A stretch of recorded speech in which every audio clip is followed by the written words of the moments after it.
ગામની એક સુંદર મજાની છોકરી મારી પાસે સાયકલ શીખવા માટે આવતી હતી.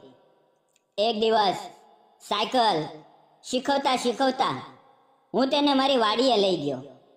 ત્યાં મોટું બદામનું ઝાડ હતું. મેં તેને બદામ ખાવા માટે આપી. મિત્રો, આજે વાડીએ કોઈ નહોતું અને જ્યારે એવું બન્યું કે નમસ્કાર દોસ્તો, મારું નામ વિનોદ છે. હું 30 વર્ષનો છું. મેં બીકોમ કર્યું છે, પણ મને ક્યાંય નોકરી નહોતી મળી. ઘણી જગ્યાએ ઇન્ટરવ્યૂ આપ્યા, પણ દરેક જગ્યાએથી નિરાશા જ હાથ લાગી. આખરે મેં નોકરીનો વિચાર જ છોડી દીધો. ખબર નહોતી કે હવે આગળ શું કરવું. મારા પિતાજી સાયકલ રિપેરની દુકાન ચલાવતા હતા. એક દિવસ તેણે કહ્યું, બેટા, હવે મારાથી આ કામ નથી થતું. તું આ દુકાન સંભાળ. બસ તે દિવસથી મેં પિતાજીની સાયકલની દુકાન ચલાવવાનું શરૂ કર્યું. હવે દિવસભર દુકાન પર બેસીને પંચર બનાવવું, નવા ટાયર લગાવવા, બ્રેક સેટ કરવી, બધું જ હું પોતે કરતો. અમારા ગામમાં મોટા ભાગના લોકો પાસે સાયકલ જ હતી, એટલે કામ ઘણું આવતું અને આવક પણ ઠીક થઈ જતી. ધીમે ધીમે ઘરની આખી જવાબદારી મારા ખંભે આવી ગઈ. મારા મા બાપે મારા માટે છોકરી શોધવાનું શરૂ કર્યું. પણ જ્યારે કોઈ સંબંધ જોવા આવે અને સાંભળે કે હું સાયકલની દુકાન ચલાવું છું, તો સીધું ના પાડી દે. આ બધું સાંભળીને દિલ તૂટી જતું. લાગતું કે મારી મહેનતનું કોઈ મૂલ્ય જ નથી. જીવન આમ જ ચાલતું હતું. ત્યારે એક દિવસ એવું બન્યું કે જેણે મારું આખું જીવન બદલી નાખ્યું. એક બપોરે હું દુકાન પર સાયકલ રિપેર કરતો હતો. ત્યારે લગભગ 25-26 વર્ષની એક છોકરી આવી. હું કામમાં વ્યસ્ત હતો એટલે ધ્યાન ન આપ્યું. તેણે ધીમેથી અવાજ કરીને કહ્યું, સાંભળો. મેં ઉપર જોયું તો મારી નજર અટકી ગઈ. તે ખૂબ જ સુંદર હતી, જાણે કોઈ પરી સામે ઊભી હોય. તેણે મીઠા અવાજે કહ્યું, મારે સાયકલ ચલાવતા શીખવું છે. શું તમે મને શીખવશો? હું થોડી વાર તેનો ચહેરો જોતો રહ્યો. હું પણ જવાન હતો, દેખાવમાં ઠીક હતો, પણ હાલતે મને નાનો બનાવી રાખ્યો હતો. હું તેની વાત સાંભળીને બોલ્યો, શું કહ્યું? તેણે હસીને ફરી કહ્યું, મારે સાયકલ શીખવી છે. મારું કોલેજ ઘણે દૂર છે અને ત્યાં બસ નથી જતી. પપ્પા મને સાયકલ લઈ આપવાના છે, એટલે પહેલા હું સાયકલ શીખવા માંગુ છું. મેં કહ્યું, ઠીક છે. નજીકમાં એક સ્કૂલનું મેદાન છે. દિવસભર દુકાન પર કામ હોય છે, પણ જો તું સવારે કે સાંજે આવે તો હું શીખવી શકું. તે બોલી, મારું કોલેજ સવારે હોય છે. તમે સાંજે શીખવશો? મેં કહ્યું, હા. સાંજે 5:30 વાગ્યે સ્કૂલના મેદાને આવજે. તેણે પૂછ્યું, તમારું નામ શું છે? હું તમને શું કહીને બોલાવું? મેં કહ્યું, મારું નામ વિનોદ છે. પછી મેં પણ પૂછ્યું, અને તમારું નામ? તે હસીને બોલી, મારું નામ કરિશ્મા છે. મેં હસતા કહ્યું, કરિશ્મા કપૂર તો નથી ને? આ સાંભળીને તે જોરથી હસી પડી. મેં પણ હસીને કહ્યું, મજાક કરી. તું કાલે 5:30 વાગ્યે આવજે, હું ત્યાં હોઈશ. તે જમાનો જૂનો હતો. ત્યારે બહુ ઓછા લોકો પાસે સ્કૂટર કે બાઇક હતા. મારી પાસે તો ફક્ત એક સાયકલ હતી. પણ તે દિવસથી કરિશ્મા મારા દિમાગમાંથી નહોતી નીકળતી. આખો દિવસ બસ તેના વિશે વિચારતો. ક્યારેક સાંજ થશે અને ક્યારે હું તેને સાયકલ શીખવીશ. ન ખાવામાં રસ હતો, ન ઊંઘ આવી. કોઈ રીતે રાત્રે 3 વાગ્યે ઊંઘ આવી અને સવારે 7 વાગ્યે ઉઠી ગયો. થોડી ખેતી હતી, ત્યાં પાણી આપવા ગયો. પછી ઘરે પાછો આવીને 10 વાગ્યે દુકાને બેસી ગયો. સાંજે 5:25 હું સ્કૂલના મેદાને પહોંચી ગયો. થોડી વાર પછી કરિશ્મા દૂરથી આવતી દેખાય. જેમ તે નજીક આવતી મારા દિલની ધડકન વધતી ગઈ. હું વિચારતો હતો, કોઈ છોકરીને સાયકલ કેવી રીતે શીખવાય. મેં તેને સમજાવ્યું, પહેલા હું ચલાવીને બતાવું, તું જો. મેં બાળપણમાં શીખ્યું હતું તે રીતે બતાવ્યું. પહેલા એક પેડલ પર પગ રાખીને સાયકલને ધક્કો માર્યો, પછી બીજા પગથી પેડલ ચલાવ્યું. મેં કહ્યું, શરૂઆતમાં તું આમ અડધું અડધું પેડલ મારીને એક ચક્કર લગાવ, ધીમે ધીમે બેલેન્સ આવી જશે. તેને આ બધું ખૂબ ગમ્યું. પછી મેં કહ્યું, હું સાયકલને પાછળથી પકડું છું, તું બસ પેડલ ચલાવ. તેણે સાયકલ હાથમાં લીધી, પહેલું પેડલ માર્યું, ધીમે ધીમે આગળ વધી. પણ શરૂઆતમાં તેનું બેલેન્સ ન રહ્યું. થોડા પેડલ મારતા જ સાયકલ નમવા લાગી. હું પાછળથી દોડીને આવ્યો, સાયકલને એક બાજુથી પકડી, પણ બેલેન્સ ન બન્યો. આગળ એક નાનો ખાડો હતો. હું સમજી ન શક્યો કે શું કરું. મેં સાયકલને મારી તરફ ખેંચી અને અમે બંને જમીન પર પડ્યા. હું નીચે હતો અને તે મારા ઉપર. સાયકલ એક બાજુ પડી હતી. તે પળે અમારી નજરો મળી. તેના ચહેરા પર થોડો ડર અને ગૂંચવણ હતી. મારી આંખોમાં ચિંતા અને કાળજી હતી. તેને કંઈ થયું નહોતું, પણ મારા હાથે હળવી ચોટ લાગી હતી. અમે ધીમે ધીમે ઊભા થયા. મારી કોણીમાંથી થોડું લોહી નીકળતું જોઈને તે ગભરાઈ ગઈ. તેણે તરત કહ્યું, અરે, તને તો ઘણું લાગ્યું. તેણે ઝડપથી પોતાની ઓઢણીનો નાનો ટુકડો ફાડીને મારા ઘા પર બાંધી દીધો. હું તેની સામે જોતો હતો. તેના ચહેરા પર ડર અને ચિંતા ઝળકતી હતી. મેં હસીને કહ્યું, અરે, કંઈ નથી થયું, બસ થોડું છોલાયું છે. તે મારી આંખોમાં જોતી રહી. થોડી પળ અમે એકબીજાને ચૂપચાપ જોતા રહ્યા, જાણે એ શાંતિમાં કોઈ અનકહી લાગણી જન્મી રહી હોય. પછી તેણે નજર નીચે કરી. મેં સાયકલ ઉપાડીને કહ્યું, શરૂઆતમાં બધા પડે છે, ડરવાનું નહીં. 2-3 દિવસમાં તું સાયકલ શીખી જઈશ. તે થોડી ડરેલી હતી. મેં કહ્યું, જો મારા પર ભરોસો હોય તો જ સાયકલ પર બેસ, નહીં તો તું પાછી જઈ શકા છો. તેણે આંખો બંધ કરી, ઊંડો શ્વાસ લીધો અને મનમાં કંઈક નક્કી કરીને સાયકલ પર બેસી ગઈ.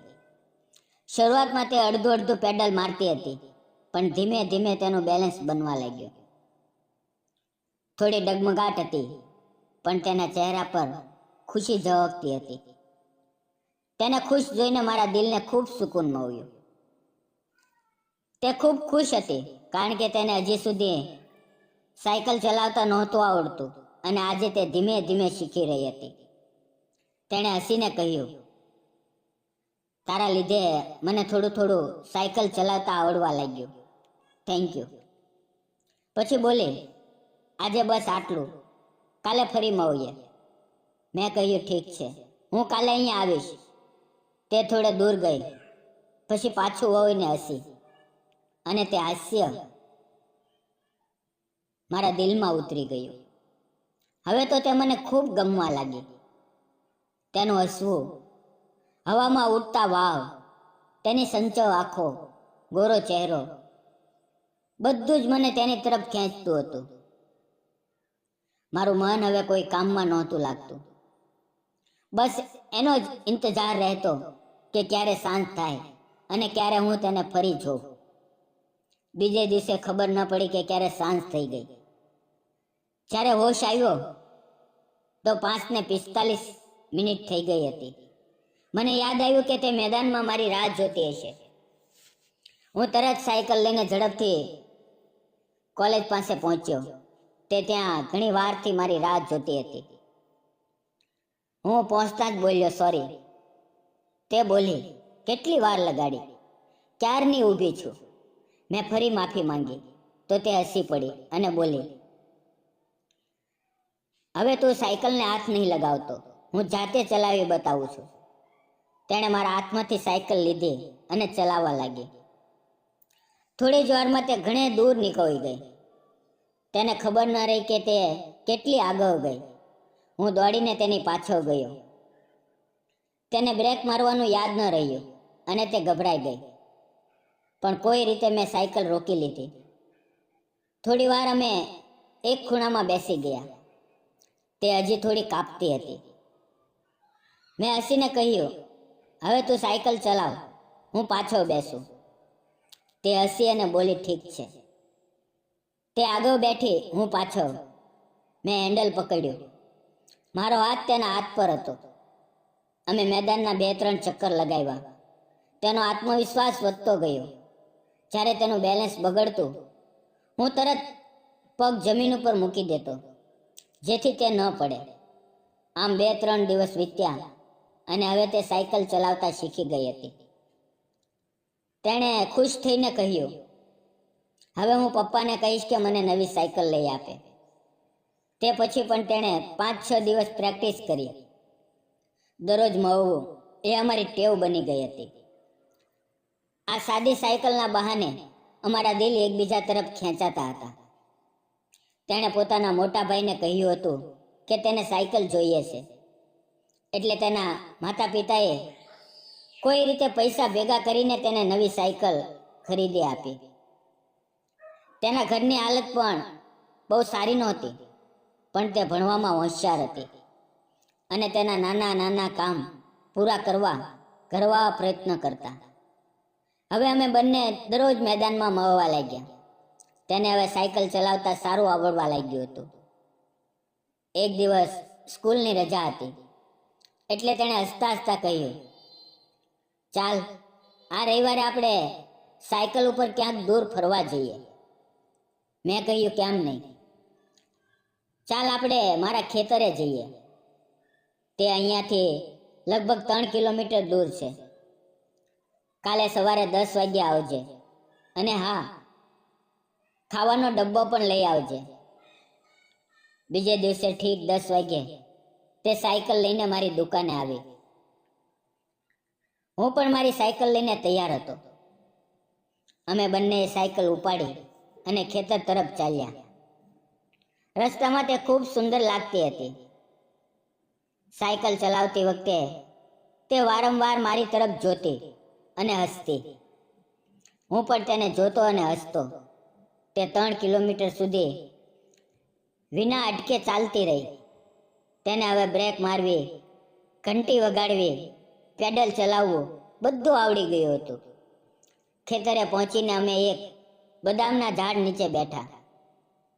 અચાનક તેણે ઉપર જોયું અને બોલી, અરે બદામ લાગી છે, મારે બદામ ખાવી છે, મને તોડી આપને. મેં હસીને કહ્યું, ઠીક છે, પણ બદલામાં તું શું આપીશ? તે બોલી, તું જે કહે તે. મેં હસતા હસતા કહ્યું, જોજે ફરી ના જતી. હું ઝાડ પર ચડી ગયો. પાકી બદામો તોડી અને નીચે ઉતર્યો. અમે ઝાડ નીચે બેસીને બદામ ખાવા લાગ્યા. બદામ ખાતા ખાતા તેના ચહેરાના હાવભાવ જોઈને મને ખૂબ મજા આવતી હતી. મેં તેને મારી 2 એકરની ખેતી બતાવી. તેને મારી મહેનત અને સાદગી ખૂબ ગમી. થોડી વાર પછી અમે પાછા ઝાડ નીચે બેસી ગયા. તેણે ડબ્બો ખોલ્યો. તેણે મારા માટે ગવારનું શાક અને રોટલી બનાવ્યા હતા. તેનું બનાવેલું ખાવાનું ખૂબ સ્વાદિષ્ટ હતું. ખાતા ખાતા તેણે હસીને કહ્યું, મને તારા લીધે જ સાયકલ શીખવાનો મોકો મળ્યો અને આજે આટલો સુંદર દિવસ જોવા મળ્યો. અમારી નજરો ઊંડે ઉતરી ગઈ. આસપાસ કોઈ નહોતું. ફક્ત ખેતરમાં હવાની સસરાટી હતી. તેણે મારો હાથ પકડી લીધો અને બોલી, તું ખૂબ સારો માણસ છે, તારું દિલ સાચું છે, મને તું ખૂબ ગમે છે. બીજો કોઈ હોત તો કદાચ ખરાબ વર્તન કરત, પણ તે ક્યારેય એવું ન કર્યું. તું ખરેખર અલગ છે, મને તારી સાથે પ્રેમ થઈ ગયો છે. આ વાત સાંભળીને હું થોડી વાર માટે સ્તબ્ધ થઈ ગયો. પહેલી વાર કોઈ છોકરીએ મને આવી રીતે દિલની વાત કરી હતી. મેં તેનો હાથ પકડ્યો, તેની આંગળીઓને સહેલાવી અમારી નજરો એકબીજામાં ખોવાઈ ગઈ. એ દિવસે પહેલી વાર અમે એકબીજાને દિલથી અનુભવ્યા. એ પળ જાણે થંભી ગઈ હતી. થોડી વાર પછી જ્યારે અમે હોશમાં આવ્યા તો અમારા ચહેરા પર શાંત હાસ્ય હતું. જાણે અમે જીવનનું સૌથી સાચું સુખ પામી લીધું. એ દિવસથી અમારું જીવન બદલાઈ ગયું. અમે એકબીજા વગર રહી નહોતા શકતા. ખેતરમાં, ગામના રસ્તાઓ પર અમે હંમેશા સાથે હતા. ધીમે ધીમે અમારો સંબંધ વધુ ગાઢ થતો ગયો. પણ અમે આ બધું છુપાવતા હતા, કારણ કે સમાજની વાતો અને લોકોની વિચારસરણીનો અમને ડર હતો. આખરે અમે નક્કી કર્યું કે હવે અમારે લગ્ન કરવા જોઈએ. શરૂઆતમાં તેના ઘરવાળાઓએ થોડો વિરોધ કર્યો, પણ જ્યારે તેમણે મારો સ્વભાવ અને સાદગી જોઈ તો તેઓ માની ગયા અને અમારા લગ્ન થઈ ગયા. લગ્ન પછી મેં તેને આગળ ભણવા દીધી. તેણે ભણવાનું પૂરું કર્યું અને બેંકમાં નોકરી મળી. હવે તેનો પગાર સારો છે અને અમારું જીવન ખૂબ સુંદર રીતે આગળ વધી રહ્યું છે. અમારી સ્થિતિ સુધરી ગઈ અને આજે અમે બંને ખૂબ ખુશ છીએ. જ્યારે જ્યારે અમે પાછળ જોઈએ છીએ ત્યારે એ સાયકલ શીખવાનો દિવસ યાદ આવે છે, જ્યારે એક નાનકડી મદદે અમારું જીવન બદલી નાખ્યું. દોસ્તો, પ્રેમ ક્યારે, ક્યાં અને કેવી રીતે થાય એ કોઈ નથી જાણતું. ક્યારેક એ સાયકલ શીખવા જેવી નાની પળમાં જન્મે છે. પ્રેમ બતાવવા માટે મોટી મોટી વાતોની જરૂર નથી. બસ સાચા દિલથી કરેલી મદદ અને સાચો ઈરાદો પૂરતો છે. દરેક સંબંધમાં પ્રેમ અને સન્માન રાખો. કદાચ એ જ તમારું જીવન હંમેશા માટે બદલી નાખે. આ વાર્તા તમને કેવી લાગી? કોમેન્ટમાં જરૂર જણાવજો. જો સારી લાગી હોય તો વિડીયોને લાઈક, શેર અને ચેનલને સબસ્ક્રાઈબ કરવાનું ન ભૂલતા. ફરી મળશું મિત્રો આવતીકાલે. ત્યાં સુધી તમે તમારું ધ્યાન રાખજો. અને મિત્રો, જતા જતા આપને જણાવી દઉં કે આ વાર્તા કાલ્પનિક હતી. તેનો કોઈ પણ જાતિ, ધર્મ કે સમાજ સાથે સંબંધ નથી. આ વાર્તા ફક્ત મનોરંજન અને શૈક્ષણિક ઉદ્દેશથી બનાવવામાં આવી હતી, તેથી અન્યથા ન જોશો.